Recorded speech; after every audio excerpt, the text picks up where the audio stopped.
વરસાદની મોસમ ચાલી રહી છે. મેઘરાજા ધમાકેદાર પરફોર્મન્સ કરી રહ્યા છે અને આ વરસાદમાં આપણી કારને પણ ડબલ જોર લગાવીને પરફોર્મન્સ આપવું પડતું હોય છે. એટલે ઘણીવાર કારમાં નાની મોટી સમસ્યાઓ સર્જાતી હોય છે, જેના સંકેત કાર આપણને ડેશબોર્ડ પર વોર્નિંગ લાઇટ કરીને આપતી હોય છે. આજે આપણે એવી વોર્નિંગ લાઇટ વિશે જાણીશું કે જેને ઇગ્નોર કરવાથી આપણને અને કાર બેયને નુકસાન થઈ શકે છે. Engine warning light. જો તમારી કારમાં આ લાઇટ ઝબકવા લાગે છે તો તમે સમજી જજો કે તમારા એન્જિનમાં કંઈક તો ખામી છે.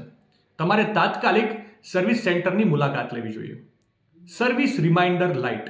કારને સમયાંતરે સર્વિસની જરૂર પડે છે. ઘણી વખત આપણે બેદરકારીના કારણે કે પછી ભૂલથી સમયસર સર્વિસિંગ કરાવી શકતા નથી અને આવી સ્થિતિમાં સર્વિસ રિમાઇન્ડર લાઇટ ખૂબ જ ઉપયોગી સાબિત થાય છે.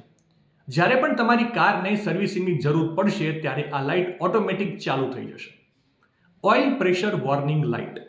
એન્જિનમાં ઓઇલ જ્યારે ઓછું થઈ જાય છે ત્યારે આ લાઇટ ઝબકવા લાગે છે. જો તમને વાહન ચલાવતી વખતે આ લાઇટ દેખાય છે તો પછી લાંબી સવારી કરતા પહેલા તમારી કારને સારી રીતે એકવાર તપાસી લેજો અને જો જરૂર લાગે તો મિકેનિક અથવા સર્વિસ સેન્ટરની મુલાકાત લઈ લેજો. ABS light. જો તમારી કારની એન્ટી લોક બ્રેકિંગ સિસ્ટમમાં કોઈ સમસ્યા હોય તો આ વોર્નિંગ લાઇટ ચમકવા લાગશે. સંતુલિત અને સલામત ડ્રાઇવિંગ માટે કારમાં ABS સિસ્ટમ સક્રિય રહે તે ખૂબ જ મહત્વપૂર્ણ હોય છે. તેથી જ્યારે પણ આવી ચેતવણી મળે કે તરત જ તમારા વાહનને નજીકના સર્વિસ સેન્ટર પર લઈ જજો. Hand break icon. જ્યારે પણ તમે કારની હેન્ડ બ્રેક ખેંચો છો ત્યારે આ લાઇટ ચાલુ થાય છે. જો હેન્ડ બ્રેક ખેંચ્યા પછી પણ આ લાઇટ ચાલુ રહે છે તો સમજો કે બ્રેકિંગ સિસ્ટમમાં કોઈ સમસ્યા છે અને તેને તાત્કાલિક રિપેર કરાવવી પડશે. Airbag icon. જો કાર સ્ટાર્ટ થયા પછી પણ એરબેગ આઇકન લાઇટ થતી નથી તો સમજો કે એરબેગ સિસ્ટમમાં કોઈ સમસ્યા છે. આ સમસ્યાને ઠીક કરવા માટે તાત્કાલિક સર્વિસ સેન્ટરની મુલાકાત લેવી જોઈએ. Battery alert.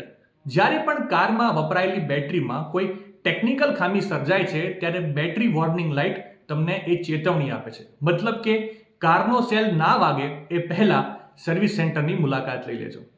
માહિતી સારી લાગી હોય તો રીલને વધારે શેર કરજો અને આવી જ અવનવી માહિતી માટે સંદેશ ડિજિટલ સાથે જોડાયેલા રહેજો.